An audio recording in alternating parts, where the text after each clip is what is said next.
सुनिए जी, नहीं करना इस कंपनी में काम। क्या बदतमीजी है, इस तरह से टोपी को फेंक दी। और क्यों नौकरी नहीं करनी है यहाँ पर? अरे जिस कंपनी में हमें पगार तक नहीं मिलती, हम क्या करेंगे वहाँ काम करके? क्यों काम नहीं करोगे तुम लोग? और ये ऑफिस अभी तक खोला क्यों नहीं है? हाँ, जब देखो बातें करते रहते हो। अरे साहब जी, जिस कंपनी में हमें पगार तक नहीं मिलती, वहाँ हम काम करके क्या करेंगे? 3 महीना हो गया साहब जी, 1 रुपया तक नहीं मिला है हमें। दीदी क्यों सुबह सुबह झूठ बोल रही हो?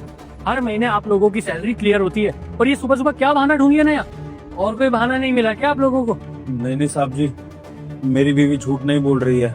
पिछले 3 महीने से हमको कोई पगार नहीं मिली है, तो इसलिए परेशान हो गई बेचारी। साहब जी, हमें लगा था कि आज नहीं तो कल पगार आने लगेगी, लेकिन 1 दिन 2 दिन 1 महीना 2 महीना 3 महीना पगार आ ही नहीं रही है। अब एक बार को मैं तो ये चीजें झेल रहा हूँ, मर्द हूँ, लेकिन ये बेचारी घर भी संभालती है, यहाँ पर काम भी करती है, बच्चों की भी देखरेख करती है। तो साहब जी, इसको तो ये बात चुभेगी ना कि इसके हाथ में अगर पैसा नहीं आएगा तो काम का, तो वो झूठ नहीं बोल रही साहब जी। सच में हमको तनख्वाह नहीं मिल रही है 3 महीने से। क्या बकवास कर रहे हो तुम लोग?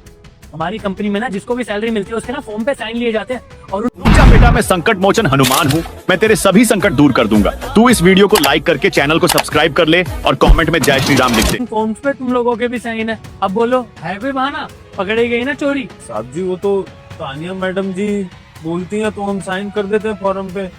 और साहब जी, अब तानिया मैडम से पूछ लीजिए, उन्होंने हमें 3 महीने से 1 रुपया नहीं दिया तनख्वाह का। वो बस बोलती है कि दे दूंगी, लेकिन देती नहीं है। तो समझदार आदमी, जब सैलरी मिलती नहीं है तो फॉर्म पे साइन क्यों करते हो तुम लोग? साहब जी, तानिया मैडम जैसा बोलती है वैसा करना पड़ता है। उनकी बात नहीं मानेंगे तो कहाँ जाएंगे? तनख्वाह तो वही देती है ना। तो साहब जी, हम ज्यादा दिमाग भी कहाँ लगाए? इतने पढ़े लिखे और समझदार थोड़ी हैं। अगर होते तो फिर ये गारंट की और ये मेरी पत्नी पियोन की नौकरी थोड़ी कर रही होती। साहब जी, आपको एक सच्चाई बताऊं, अभी पिछले महीने ना इस ऑफिस का एक पियोन भी गया था, आपको याद होगा। वो बिना कुछ बताए ऑफिस छोड़ गया था।